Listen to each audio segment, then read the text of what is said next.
coach makes you better. A coach can see things in you you cannot see in yourself. But the number one fear for the human mind is uncertainty. Indeed. And so when uncertainty pops up, that scares them because they like that certainty, they like the predictability. And that's why we get into habits and behaviors, because it creates predictability. But one particular person had been in their career for 20 years. 20 years. Right. Had never been promoted, had not been really considered for any leadership roles, but the person had always been told they're valuable, respected part of the team, had always gotten all the accolades and compliments, but it never went further than that. So when that person came to me, they said, what am I missing? Welcome to my podcast, You Must Be Out of Your Mind. And my guest today is Cicely Simpson. And so I want to talk to Cicely about what you do, and then I want to share with you what we do and see how we can combine and talk together. So Cicely, welcome to the You Must Be Out of Your Mind podcast. Dr. Wood, thank you for the invitation. And I just love the title of this podcast. It's going to be a great conversation. It was the title of my first book, and it was about the whole program, how I developed the program. And I just said, we've got to get people out of their minds. They're stuck. You know, we all get stuck. And generally it's coming from, if you've listened to the podcast, it's from trauma. A lot of times we get stuck in trauma. And you're in Washington. I'll bet you there's a lot of trauma in Washington. Definitely, sometimes by the hour. Yeah. So tell us a little bit about what you do. You know, I've read all your stuff, so I sort of know, but it would be easier if you can sort of explain what you do to the audience. Absolutely. Well, Dr. Wood, again, thank you for having me on. And as you just said, I spent part of my time in Washington, D.C. for the past 25 years. I have been in the legal field, business and politics, and I have taken the lessons, leadership lessons, but also career lessons that I've learned in those fields. And I've written a book called Pull Up Your Chair, 5 Strategies to Change the Trajectory of Your Career. That's based on a famous quote by the first African-American Congresswoman. If they don't give you a seat at the table, bring a folding chair, so we can talk about that kind of get out of your own way as well. But also, Pull Up Your Chair is my way of giving back to people in their career, helping them transform their careers, because when you transform their careers, you're also transforming their lives as well. Absolutely. No, I love the title. That's fantastic. It's so true. It's just like, just take the initiative, right? And do it. And that's what good leaders do. As you know, they don't sit back and wait for an invitation. They just sort of go ahead and take it. Absolutely. One of the things that I loved when I was reading your stuff was about finding your voice, which is something that I talk about a lot with people, because when they've had trauma, they end up finding like they've lost their voice. They can't speak up. I had one particular lady who, she said to me, she said, well, I really haven't had, a lot of trauma in my life. I can't think of any kind of big T kind of trauma. I wrote my second book I called Emotional Concussions, because sometimes that's what happens to us. And so anyway, I took her through the program. It was actually a group of executives that worked together. And so I usually do a demonstration. So I had her up and she's telling me I have no trauma. And I'm like, okay, great. So anyway, I said, can you think about an event in your lifetime that was maybe disturbing, or, when you think about it, you feel an emotion? And so she thought about it and she says, oh yeah, okay. She goes, I was about 6 years old. She goes, I was in church and I can see her eyes starting to water up. And she says, and I was talking, and my grandmother took the hairbrush out of her purse and hit me on the head and said, stop talking, you're in church. And she just started to sob. And she goes, I lost my voice that day. I just realized that. She stopped talking because a 6-year-old doesn't have enough life experience to understand what her grandmother meant. Now, her grandmother wasn't trying to do that, for sure, right? But it's, where a 6-year-old's coming from, that's what she heard. So when you're working with leaders, I'm sure you hear those kinds of things all the time. So what does finding your voice mean to you, and what are you teaching about that? Well, that story, Dr. Wood, is so powerful. Wow. That's amazing. not unlike the client and situation you just talked about. When I coach professionals, and there are folks who come to me from students who are in their, getting ready to enter their careers to CEOs and everybody in between, it's a very similar experience in terms of they don't know how to find their voice. So one, they don't know how to find it. And then two, they don't know how to articulate it once they do. So that piece, to your point, often comes, if you're a young professional, very different because you haven't been in the workforce yet, but you still come from a place of fear. Most career professionals who've been in their career for a while, or even some of the CEOs who I coach, very much come at this from your point. There has been a situation or something has happened in their career that has caused them to withdraw. And they've always been told, don't talk about yourself. This is not about you. This is about the team. And while the team mentality is true, the first thing I coach in my program, the first thing I talk about in the book is you have to find your voice and your differentiator. So what do you bring to the table that no one else can? That is a real deep self-reflection of who your voice is and what that voice entails. But so many people, Dr. Wood, the minute I say, what's your value? Or what do you bring to the table that no one else can? They give me their sales numbers. they give me, I accomplished this last year and I accomplished that. And I say, no, hang on a second. It's not about take those are all great accomplishments. Take those away. Tell me about you. What's your greatest point of personal value that you offer? Dead silence. Yeah. And so it takes some time to really break through those barriers that you're talking about that I see in my clients as well. But once they find their voice, I just got an email on Friday, says, Cicely, you changed my life. And that's in 6 months. So the power of helping someone find their voice, the power is real, but you've got to break down the barriers and the fear, the trauma to get them to that point. So that was a longer answer than you probably wanted, but I get so passionate about these topics. No, that was actually perfect. It's exactly what, we talk about is if you don't reach down, because everybody will give you those surfacey remarks, right? Because they don't look deep. And if they really found out, what their true talent is, and that's what I talk about. The reason I called the program a performance program and not trauma therapy is because I said, everybody has another gear. That's right. What's interfering with you reaching that next gear? And a lot of times it's those traumas or those events and experiences that are interfering with it. And they come from a lot of times fear. And, it can happen very easily. Do you have any kind of examples of people that you've worked with that you've helped them? Like you just said, this person who you changed their life. I love hearing those kinds of stories because that's what we are doing. We're changing people's lives because I always say, why does Tiger Woods have a coach? He's right. Better than his coach, right? But without the coach, he can't see that he changes his swing at the very top a little bit, opens the club a little bit, changes the face of it. He can't feel or see that, but somebody else can easier. So Absolutely. So do you have some really good, a story of somebody that you've seen a life-changing event by doing something like that? Absolutely. And you're right. A coach makes you better. A coach can see things in you cannot see in yourself. And so even my very first client that I coached, and someone that I kind of tell people, Dr. Wood, I'm kind of like a bad habit. Once you get me, you're kind of stuck.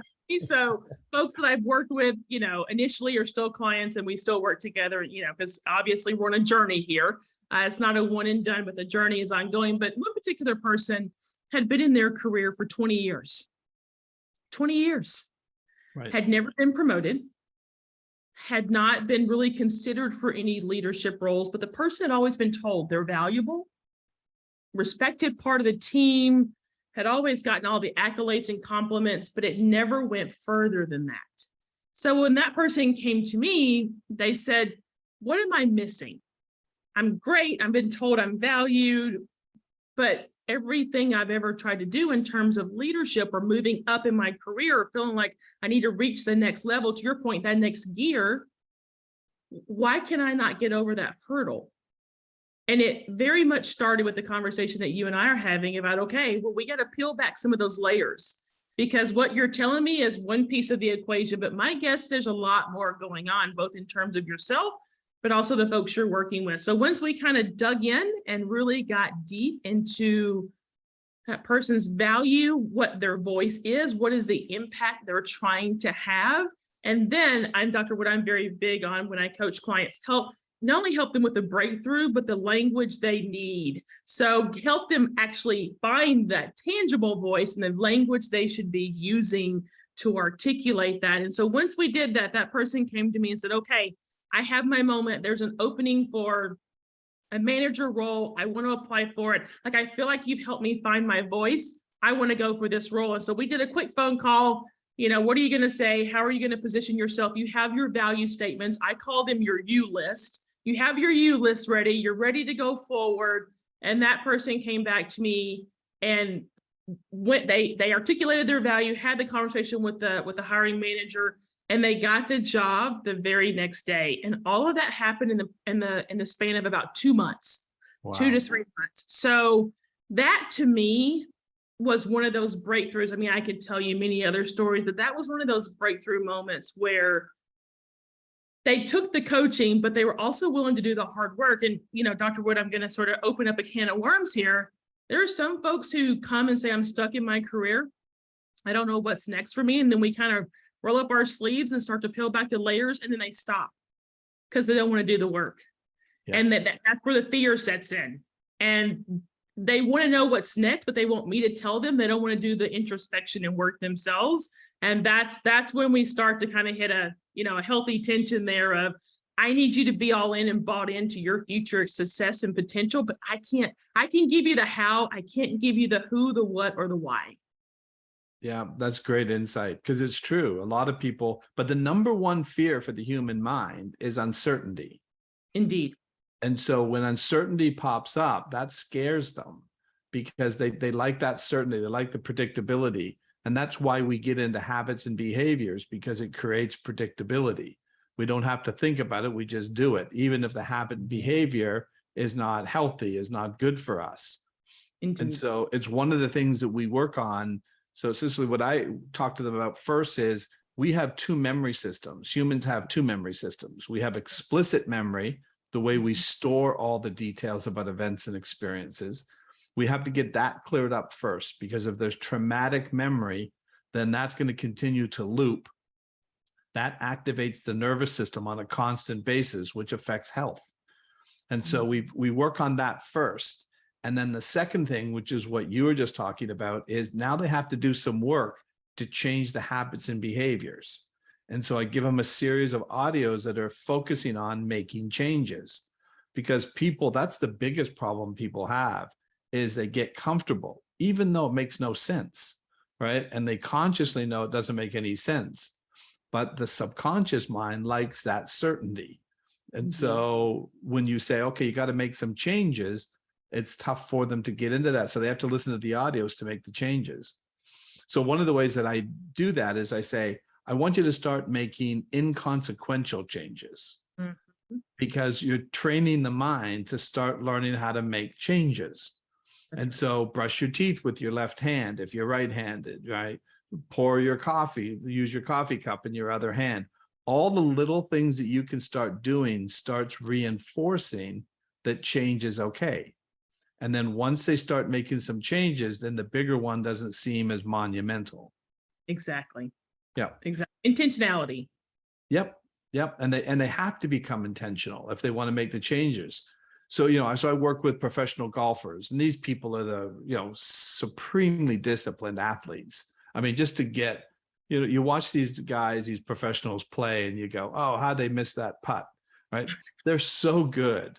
I mean, they're just so incredible, but they have spent so much time learning that. And then when they have to make a change, that's really tough to make. Wow. Because and then when they get under pressure, all of a sudden the mind goes, well, let's go back to the old swing, because we know that that works for us. And then the new swing is risky. That's right.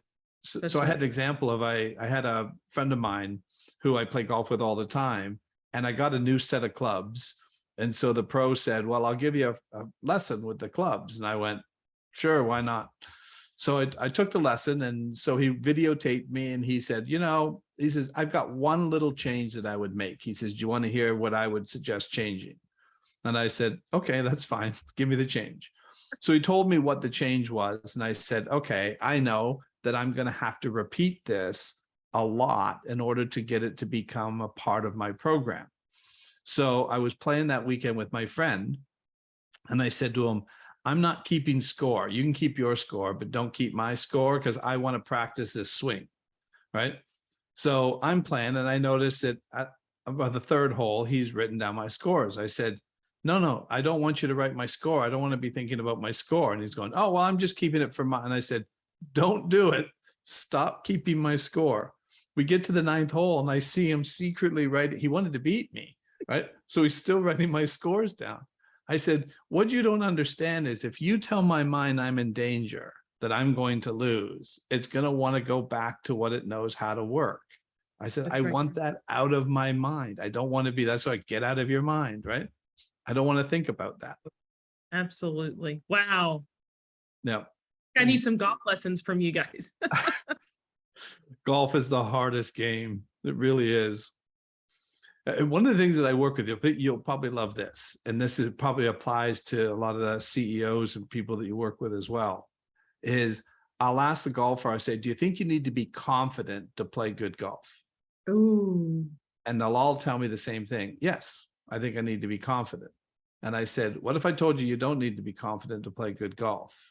And they said, I don't. And I said, no, you have a skill. You're amongst the most skilled athletes in the world in your sport. There's nothing you can't do. Confidence is a byproduct of your skill. It's what happens after you execute your skill.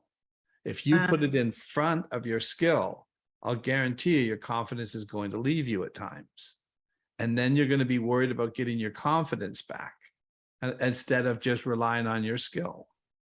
Wow. Interesting, Wow. right? Indeed. Absolutely. See, that's my, yeah, you and I will have to have a conversation about that offline, because that's always a conversation I have about confidence in golf as well. So yeah, I totally get that. Yeah. And then what I say to him, I say, there's nothing you can't execute on a golf course. I says, you can hit a shot in between two trees 6 inches apart. I said, the average golfer can't do that. I said, you could literally walk in there and you're not worried about doing that. You know, you can do it. And I said, so what is there on a golf course that could create any fear for you? Bunkers aren't a problem for you. A penalty shot is just, you can still make a par after making a penalty shot. And I said, so there's nothing you can't do. But I said, if you start thinking about confidence, then I guarantee you it's going to leave you at times. So I played with one young guy. It was really fascinating. He went through our program, and then 3 days later went to the very first tournament he played in. After 3 days, he was winning. He was ahead. He was leading by 5 strokes after 3 days. And on the final day, the very first hole, first tee shot, he hit his ball out of bounds. And his caddy looks at him and he says, are you really smiling right now? And he goes, yeah. He says, I just heard Dr. Wood in my head say, your ball and your confidence just went out of bounds. And I said, he just striped the next ball down the middle. I said, he's not going to do that twice unless he starts thinking about his confidence. Indeed. Indeed. Wow. I love that. Yeah. So, you know, I'm sure a lot of the coaching that you do with executives, they come in and they've lost their confidence, right? And Indeed. so I always say, focus on your skill. The confidence will come back. That's exactly right. Yeah, because they didn't get to that position because they were handing out free jobs, right? Exactly. They got there because they have a competence and a skill.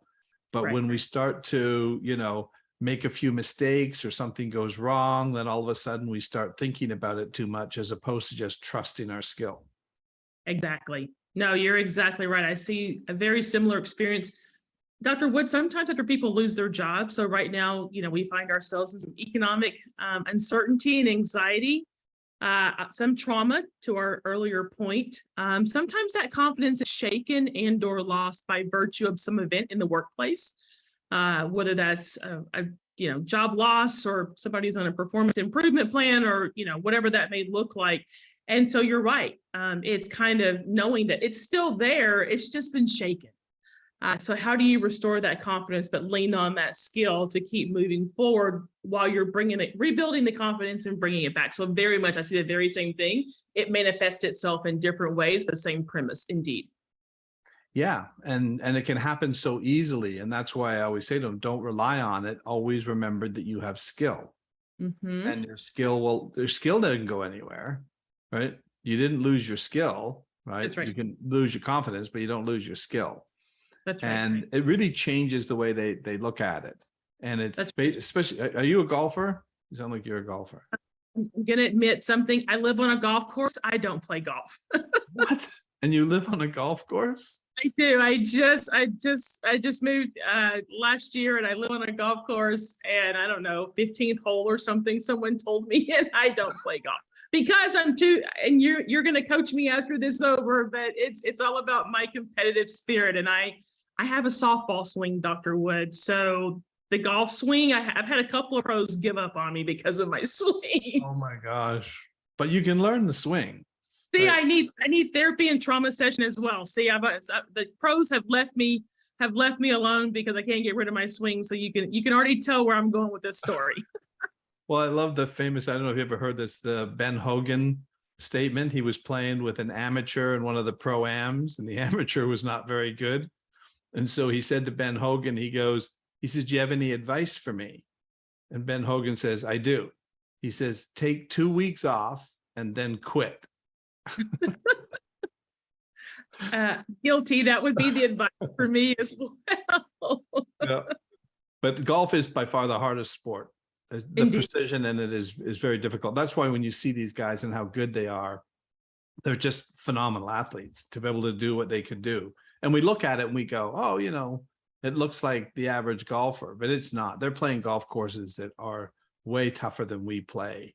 The rough is longer, the greens are harder, right? They do all kinds of things to trick out those golf courses for those pros. They still can demolish a golf course. It's incredible. Mindset plus skill, right? Yep. And that's why I love working with athletes, because what I do is basically a performance program, and we have a great way to measure it. So I work with people, and then they immediately start getting results. So I've worked with, athletes, who will run and they'll improve their time like instantly. But because what I believe also happens, that trauma affects the ATP, the actual energy in the cells. So when we release trauma, we actually release energy. And so they can run faster. So Marco Cicchetto is a marathon runner from Kenya. I don't know if you saw his story. It's a fascinating story. But he lost both his legs below the knee to a suicide attempt that he had. And then he had to learn how to run again, walk again on prosthetics, and then run again on blades. And he goes through our program, and they said he had plateaued. They said he's not really improving no matter how much more training he's getting. We think it's in his mind now. So we took him through the program, and then 9 days later, he takes 15 seconds per mile off his time. And then a few weeks later, runs in the Boston Marathon and breaks the world record. Exactly. That's where I first heard his story. Yeah, fascinating guy. And again, just all the talent in the world. And what I said to him, I said, Marco, I didn't make you a faster runner. You were always that fast, right? There was nothing ever wrong with you, and there's nothing ever wrong with your mind, right? I say that to everybody. Our minds are doing everything for a reason. The idea is, why is our mind doing what it's doing? So if people come in and say, I have really bad anxiety, I say, well, that's a symptom. So let's figure out, why is your mind anxious, right? Or I have depression. Why is your mind depressed? There's a reason why. That's right. And Cicely, one of the things I always talk about too, which is people say, I sabotage myself. I say it's impossible. The brain is not capable of sabotage. It's totally survival based. Everything is about survival. Why is it doing this particular thing? Because there's a fear of pain, right? Or something going to happen. So it'll take you in another direction to try to avoid that pain. So when you're coaching, how many people do you see, right, that will tell you, oh, I sabotage myself, right? Have you ever heard them say that? Absolutely. And you're right. It's getting to the root cause, not the root of it, but getting to the root cause of what's going on. Yeah. And when you do, then they can see it for what it is. Absolutely. And, Absolutely. and then address it. And so that's what we sort of do in our program is why is your mind doing what it's doing? There's nothing wrong with your mind. If I was you and you were me and I'd lived your life, I'd be doing exactly the same thing you did, right? It's just the way our minds work. They're survival based. That's powerful. Wow. Yep. Very much. So working in Washington, that's got to be a pretty interesting. I mean, this country is so divided right now, right? What are you seeing? What are you noticing with everything that you do? Well, and it's interesting because people usually say to me, wait, you're career coaching? I say yes. They're like, but aren't you the political person? And I'm like, well, when you spend 25 years in Washington, you very quickly, you learn a lot of lessons, leadership and otherwise that you can share. Dr. Wood, I'll just say when I got there 20 years ago, it's a fundamentally different place now, both in terms of relationships, collegiality, but also just being there for the right reasons. And that is incredibly cynical and that is incredibly kind of honest for me to say. But, when I got there 20 years ago, and this was not part of my plan. I was going to be a prosecutor and go after the bad guys. So ending up in Washington in politics has been an awesome blessing. But when I got there 20 years ago, you just didn't have all the antics and I'm going to do this to make you look bad and I'm going to do this to show you up. It was people were there for the right reasons, and that was to help people. And now it's more about the soundbite, and it's more about the tweet, and it's more about how much attention can I get. And so that evolution over the past 20 years has been stark, but it's also very real. Now, people say to me, why are you still there? Because I can make a difference. I know I can make a difference. I know, that's one of the ways I help people. I'm a strategist, on that side of my life. I'm a strategist for, career strategist as well. So I kind of bring my passion of strategy to the table for both. But I'm going to be honest with you, it's challenging there right now. And I think it's going to continue to be challenging for the foreseeable future. It certainly looks like it. It's very, very divided. It's like you can't seem to get anybody to agree on anything, which is really a shame. Exactly. Why do you think it is? What's the change? What happened in those 20 years that you're right in the heart of it? So you probably see it better. It's the same thing is like you're the coach that can see things that everybody else can't. We're on the outside looking in, right, trying to make assumptions as what's happening, but you see it every day. What do you think happened? It's kind of that incentive structure. You would probably talk about with your athletes. I would talk about with my clients. When people see something that works, they want to do more of it. And so the incentive structure over the past, 15, 20 years, maybe even 10 or so less than that, has been when you're divisive and you kind of throw it out there and you're like, well, I wonder if this is going to work. Well, of course it worked. Your base liked it. Your base wants more of it. Be more divisive. Hey, call those guys out. Tell them they're wrong. The base of both parties has kind of fed this narrative of do more. So I said somebody the other day, because I was on a political podcast, and they said, I said, look, I used to work for the middle, the left, the right. No, let's the centrists. Let's get stuff done for the country and put your ideological, beliefs aside. Those are the guys I always worked for. That's why I was there. The middle's gone now. There's no incentive to work together. There's no incentive to be there for the right reasons to get things done, because the base of the left is saying, hey, do more, do more, do more. The base of the right is put Democrats on the spot and continue to be divisive. And so the incentive structure, there's no incentive to work together anymore. The incentive is to retreat to your base and stay there and hope that's how you win elections, not coming together in the middle to get stuff done. So, you can literally watch the curve has just switched from one side to the other, and it's just palpable over the past few years. But I think it's incentive structure at the base of the parties. Yeah, and like you said, divisive. Yeah, and I always used to think, why are people so divisive? And it's the same answer I give when people say to me, why do people use drugs and alcohol? And I said, because it works. That's right. That's right. And the problem is, as long as it works, people keep going to it. Yeah, there's no one has penalized them yet for, so they just, it's like you do more, you become more, you lean in harder. That's exactly right. Yeah. I have a friend of mine, good friend of mine, great family, great people. This guy's a super nice guy, and he's running for a Florida seat, congressman. And he's in the district I live in, and I'm getting these ads for him, just blasting them, telling what a terrible person is. You don't want this guy in Congress. And I'm like, wow, that is so sad, because that's not true. Right. Wow. And I'm like, I really feel like calling them up and just saying, why do you want to do this? Right? They're not going to make you out to be a good guy, right? And some people will. It's like being a referee in hockey, right? Half the crowd likes you, half the crowd hates you. That's exactly right. That's exactly right.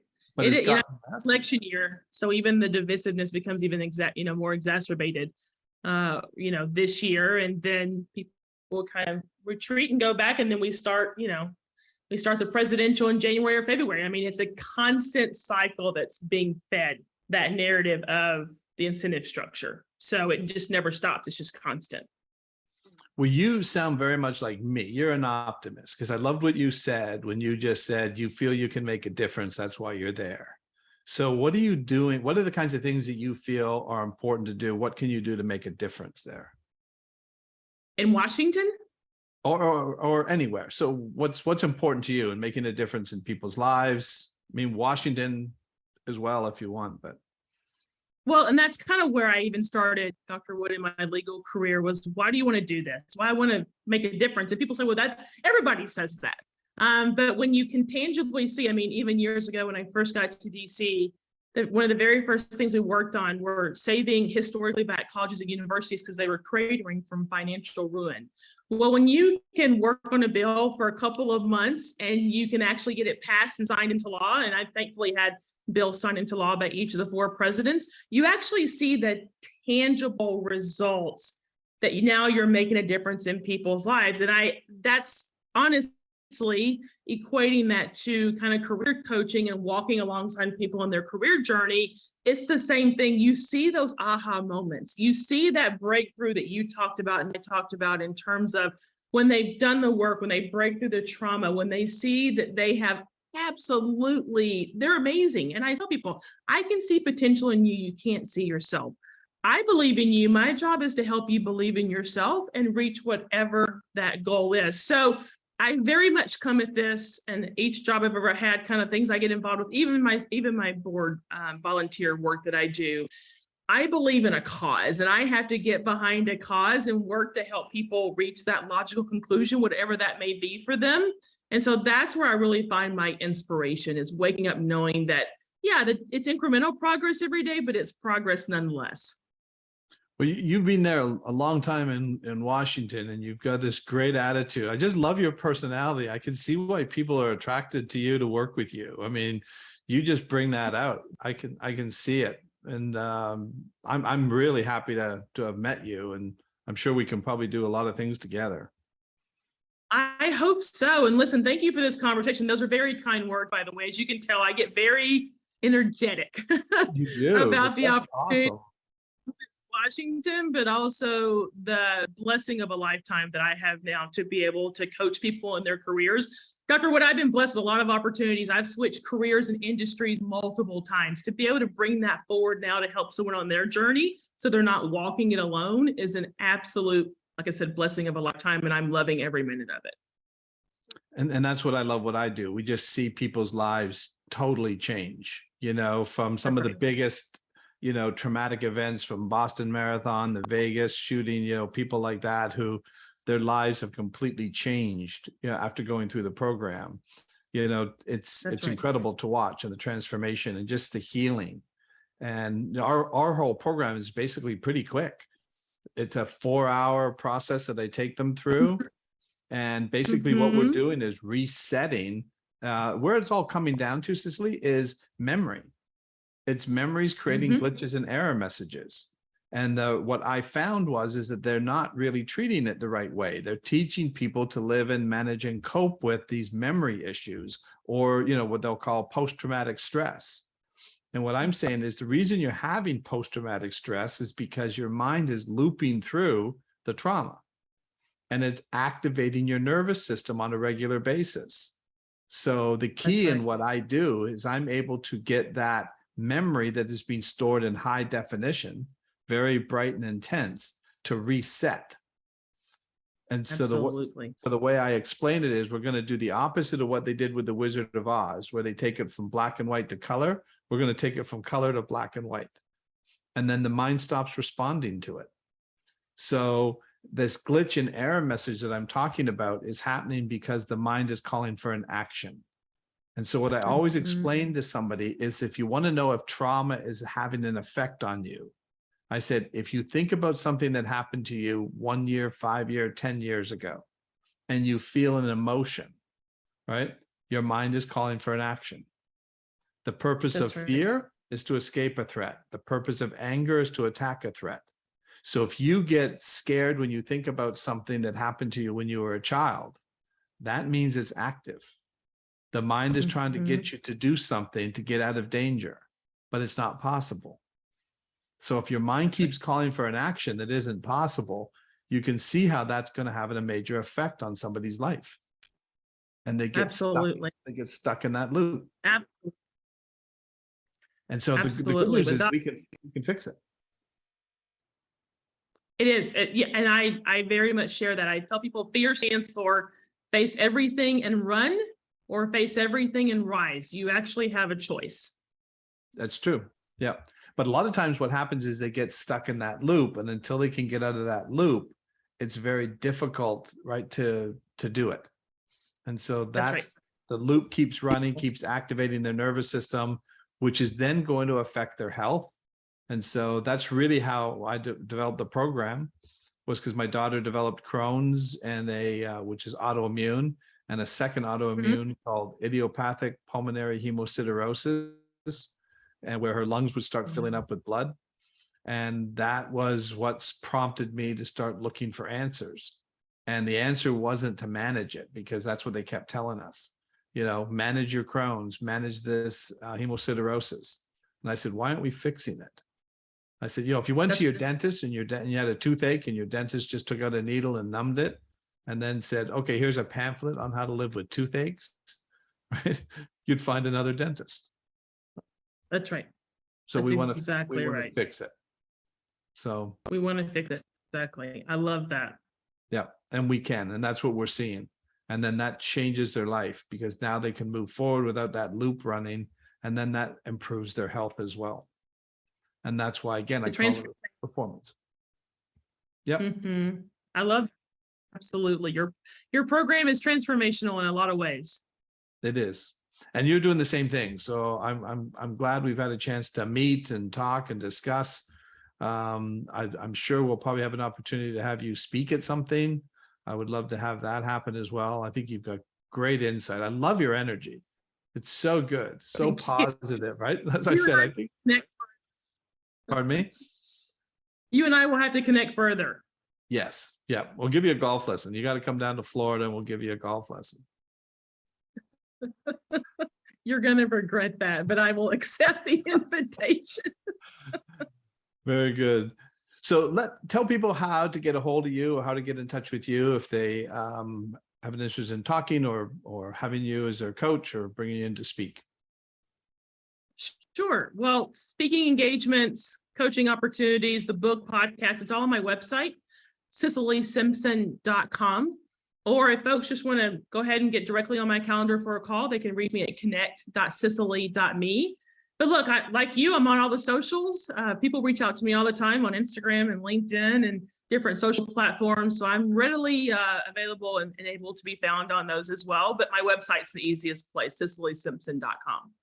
Awesome. Well, I recommend anybody to certainly work with you. I think you could probably benefit a lot of people. So great insight. Thank you. I really enjoyed speaking with you. I'm sure we'll speak again, and maybe I'll be on your podcast and we can talk even more.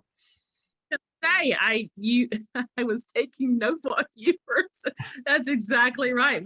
We just finished season 1. So we're getting ready to start season 2, and I'm making my list of guests for our producers. So, like I said, this is the beginning of a fast friendship here, and I love this conversation. I love seeing what we can do together going forward. Beautiful. And I didn't get a chance to ask you about your Dunkin' Donuts career, but I was just wondering if you can hook up a person, for Dunkin' Donuts stuff. I'm still good. Yeah, corporate career started at Dunkin'. I'm still good for some Dunkin' connections for coffee, ice cream, and donuts. Absolutely. And there are plenty of Dunkins in Florida. I spent a lot of time in Florida when I worked for Dunkin', so I know a lot of the locations there. So we will make our way to a Dunkin' when you and I meet in person. And I love Dunkin' Donuts coffee. I do not like Starbucks coffee. It's just way too strong. But Dunkin's coffee is really the best.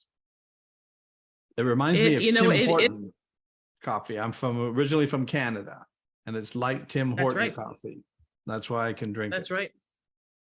That's right. That's exactly right. Tim Hortons is a name I've come to know well. Yep. Very good. Well, thank you so much, Cicely. I really appreciate you taking the time here today, and thank everybody for listening to another episode of You Must Be Out of Your Mind.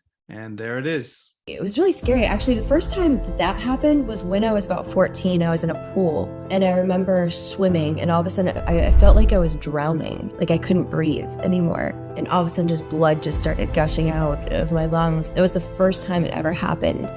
Think of trauma in terms of a weight that you carry around. So if somebody's carrying around 150 pounds in a backpack on their back, which is all this trauma,